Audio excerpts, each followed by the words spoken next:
নেতৃত্ব দেওয়ার জন্য শেখ মুজিব নিজেও কিন্তু কখনো প্রস্তুতি নেয় নাই, তার দলকেও কোনো প্রস্তুতি কিন্তু সে নামাতে পারেনি বা নেয় নাই। এরকম কোনো কথা আজ পর্যন্ত আমরা শুনিনি, এরকম কোনো প্রমাণ নাই।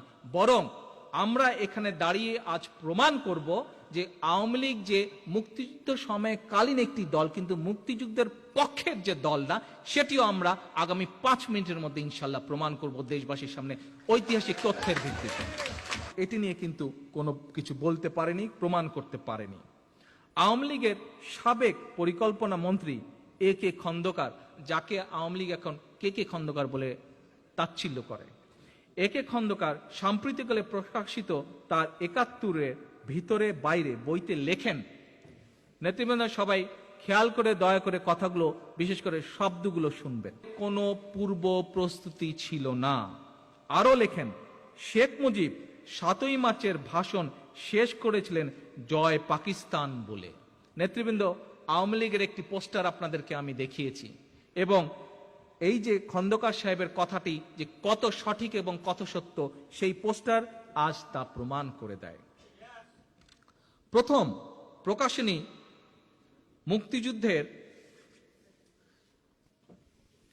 আচ্ছা আমরা বোধহয় একটা ভিডিও মিস করে গেছি না, একটা অডিও মিস করে গেছি। নেতৃবৃন্দ, আপনাদেরকে একটু পিছনে আমি এখন নিয়ে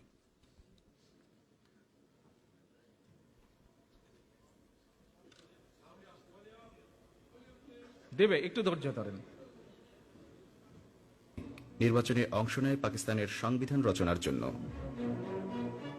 নারায়ণগঞ্জ সহ সারা দেশে আওয়ামী লীগের নির্বাচনী বক্তব্য ও ম্যানিফেস্টো ছিল পাকিস্তানের জাতীয় সংহতির পক্ষে, পাকিস্তানের অখণ্ডতার পক্ষে। ৭০-এর নির্বাচনে আওয়ামী লীগের ম্যানিফেস্টো বা নির্বাচনী প্রচারণায় বাংলাদেশের স্বাধীনতা নিয়ে একটি শব্দ পর্যন্ত ছিল না। উল্টো শেখ মুজিব রেডিওতে দেয়া নির্বাচনী বক্তব্যে পাকিস্তান জিন্দাবাদ বলে তার বক্তব্য শেষ করেছিলেন। মুজিব শেষ পর্যন্ত এই পাকিস্তান জিন্দাবাদকে রক্ষা করতেই কাজ করে গেছেন, এবং প্রমাণ আপনারা দেখুন। প্রথমেই আমরা শুনে নেই রেডিও পাকিস্তানে দেয়া শেখ মুজিবের ভাষণটির কিছু অংশ। We believe that with the support and confidence of the people which our party enjoys, we shall inshallah be able to successfully to meet this challenge. Pakistan Jindabad. চলুন শেষের অংশটি আবার ভালো করে শুনি। Be able to successfully to meet this challenge. Pakistan Jindabad. আমরা কি শুনলাম? শেখ মুজিব নিজের কণ্ঠে পাকিস্তান জিন্দাবাদ বলে ভাষণটি শেষ করলেন। পৃথিবীতে যত রকম টেকনিক্যাল টেস্ট আছে, যে কোনটি কোন মানুষের গলা বোঝা যাবার টেস্ট আছে, এই টেস্টগুলো আমরা ফেস করার জন্য রেডি আছে। পারলে আসেন।